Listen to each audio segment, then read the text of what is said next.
Hey, Viking fans, this is Keith Millard. And this is Matthew Hatchett, and you are now listening to the One Bar and Lupagus Show. All right, welcome back to the One Bar and Lupagus Show. I'm One Bar with Lupagus, and the Vikings, they got a day off today, so what better day? Take a little peek at some of these training camp battles that are heating up. One time you took a peek at me when I was doing my business in a stall. Now, that is definitely the other way around.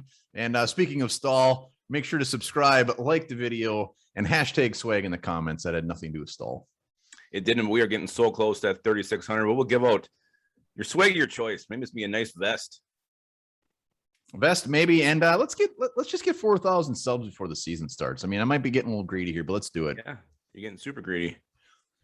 All right, well, let's do this. Three. I mean, there's plenty of battles to talk about, but let's talk about the three that are just hot to the touch. Three that are just getting every Vikings fan very, very excited.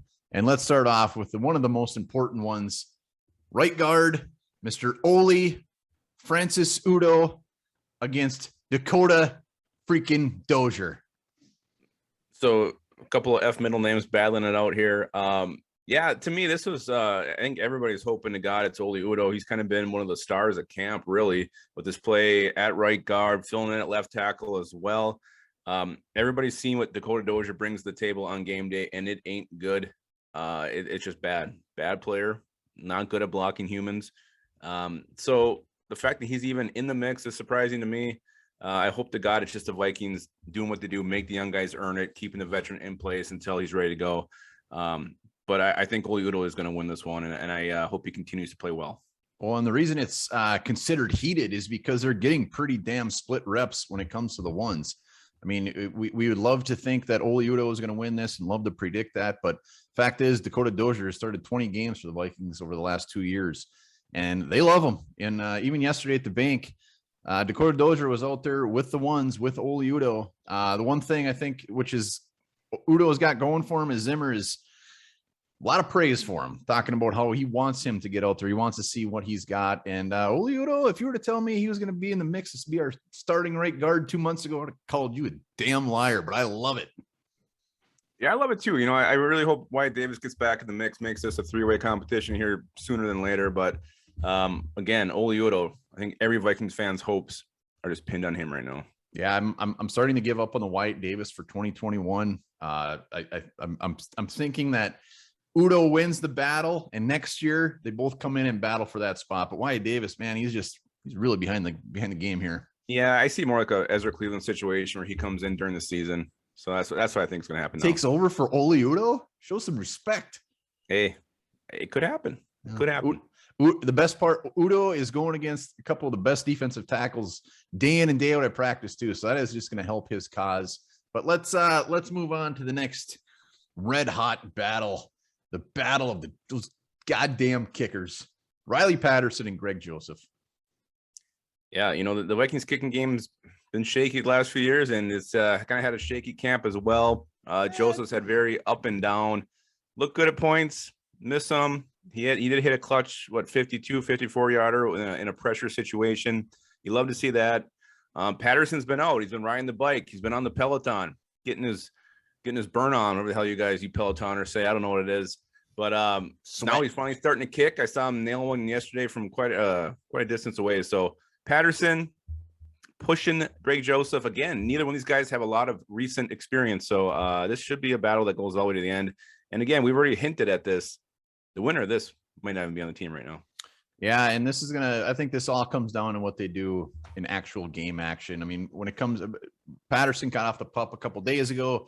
They both had a very good day yesterday, 2 for 2. Patterson was putting on a little bit of a show beforehand, made a 56-yarder, doinked her in. So we'll see. I still think Greg Patterson, unless he completely screws up, I still think it's his job to lose. But Patterson, he might come in and make a little bit of a push here. Well, what do you want to see him? Do you want to see Greg Joseph get the first game and then Patterson take the second and they split the third? I mean, what do you want to see in the preseason?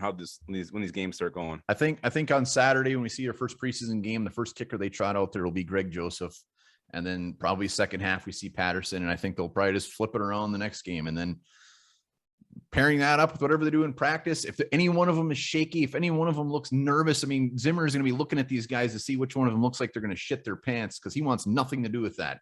Nothing. It's in your Absolutely. soul.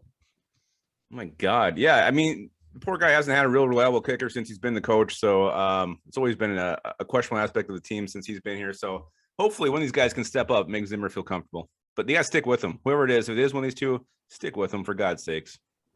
We'll see. We'll see. Final hot action here. Wide receiver 3, KJ Osborne. Just like Ole Udoh, if you're to tell me KJ Osborne was in the mix to be our freaking number 3, I would have crapped myself and done many more absurd things with my body, because he's not only in the mix, I think he's got a lead, and his competition right now is Smith-Marsette, the rookie.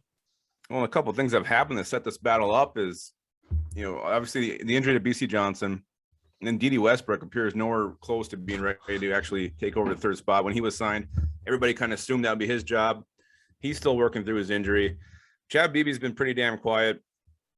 He got some of these young guys who've actually stepped up. Blake Prohl just yesterday, kind of turning heads and looking damn good. So, but yeah, the competition, the third spot is definitely Amir Smith-Marsette and KJ Osborne, who I think one thing with KJ Osborne, he has what you can't really. He has that intangible. He wants to be better. He works at it. He's working with Stephon Diggs, Justin Jefferson in the offseason, putting the time in after practice. When Jefferson struggled the other day, he's there with him, working with Chris Boyd, Cam Dancer, work on the releases. This guy's putting in the effort, putting in the time to be great. And that's something I guess I didn't know this kid had in him. Well, and it doesn't sound like the Vikings fans are the only ones surprised that he came in right early. Zimmer, some of his quotes, he was very surprised that KJ Osborne came in. He said he's catching the ball better. He's even running faster. His confidence is much, much higher than it was last year. He doesn't have to deal with the special teams crap. We know he's not very good at that. He can strictly just come in, be a receiver. And I think he's making the team 100%. But I think he will be that number 3. I think this could be a position, though, as the season evolves, whether Westbrook comes back. Smith-Marsette's still going to get some run. I think if Smith-Marsette was a little more consistent, I think you'd be a little more neck and neck with him. But KJ Osborne is just kind of doing it all. So Osborne gets a nod right now. Well, the good thing for the Vikings, no matter who wins this spot, there's going to be a lot more explosion from the wide receiver 3 spot.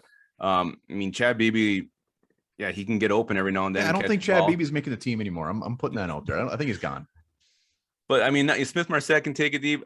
Osborne can make big plays. So you got some explosive elements to that third wide receiver spot. So to me, that's huge. It's a huge upgrade. Whoever does end up winning it. Yes, they'll be young. Yes, they'll be inexperienced, but they also can give you that game-changing factor with the slot. So I like it.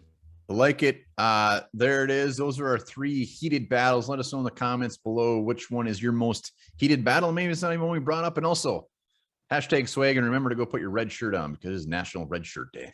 It appears it is. Definitely didn't plan this. Maybe we should call ahead next time. Maybe next time will be National Topless Day. Who knows? Probably will.